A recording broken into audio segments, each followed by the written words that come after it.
The moon is a great place for this game. It establishes a whole new set of promises for a Borderlands game. The place that gave us the most freedom to really kind of do whatever we wanted was somewhere that lied between Borderlands 1 and 2. Between Borderlands 1 and Borderlands 2, we have this really interesting story that we've never told. In Borderlands 1, the moon is a solid piece of rock. In Borderlands 2, it's all cracked and damaged. Something kind of changed up there. When people play Borderlands 2, there's a Hyperion space station and there's lava cracks all over the moon. The Australia guys really wanted to explore that.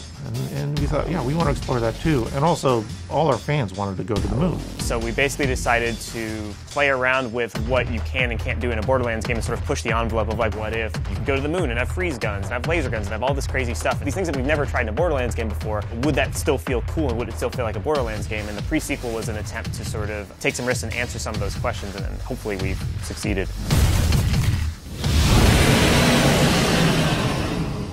Yeah, because I did notice in my testing as well that if you like blood rushed up at a guy with a jetpack or something and you missed because he moved out of the way, you can get some serious height, which is very fun, but maybe the art guys will kill us if we let it play. Even before we started working on Borderlands, as we saw message boards and everything, like people wanted to go to the moon. That was our very first goal in this game. It opened this massive wealth of opportunities of us to kind of change up the gameplay. It's the same Borderlands gameplay they really, really like, with some new twists that actually change the game more than you would think. Yeah, you can jump really high, you can use the oxygen for jetpacks, you can use laser weapons for the first time in a Borderlands game.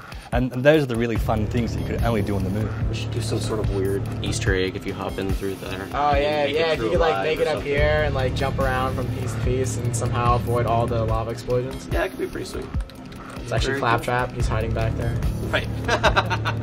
The low gravity feels completely different. It adds this completely new dimension to the gameplay and it changes up the combat spaces. It's giving our level designers this freedom to kind of go crazy from their imagination. We didn't want to just kind of have like, you know, floaty jumps and then have people like stuck in the air for ages and things like that. And we did like a playground early on to try and work out how we make gravity a really interesting and fun dynamic, and looking at creating levels with a lot of verticality and a lot of platforms that were high up. And after our initial kind of experiments, we just kind of settled on something which actually turned out to be really fun.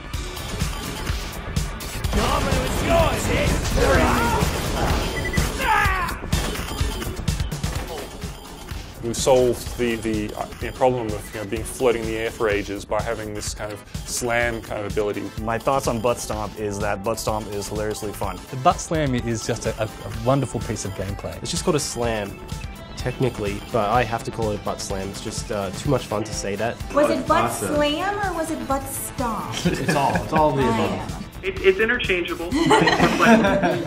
There's nothing like being in the air and being able to just drop down on somebody and stagger them and do a couple shots and headshots and suddenly they go down, and it's just a blast. Send our meanest, grittiest men to grind the Vault Hunter to meaty dust.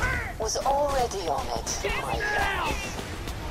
The cryo weapons have been a really fun one for us to implement. One of our programmers really early on was really keen on creating some kind of ice-shattering kind of tech. We actually have this really cool system that will freeze enemies. So initially when you start shooting them, they'll start to slow down, they'll start turning a little bit blue, but then you can actually freeze them solid. And if they're frozen solid and you get their health low enough, you can actually shatter them. You can either run into them and melee them, they'll shatter into these beautiful ice shards floating off. But also one of my favorite things to do is freeze someone from above, then slam down and shatter them. And we'll also work with like laser weapons, where if you have a laser and you slice through a guy that's made of ice, it'll actually fall apart into two pieces. So that kind of combined with the low gravity and other things, it's really changing the way that you play Borderlands, and I think players are going to really like it. They're really going to enjoy it, and the payoff is going to be huge for them.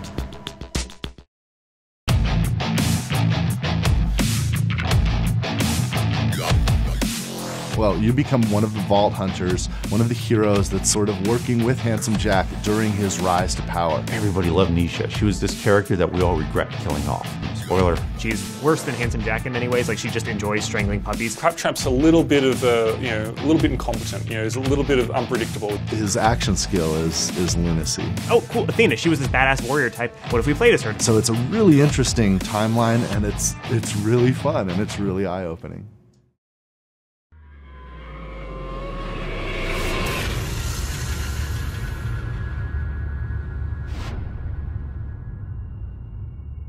You coming?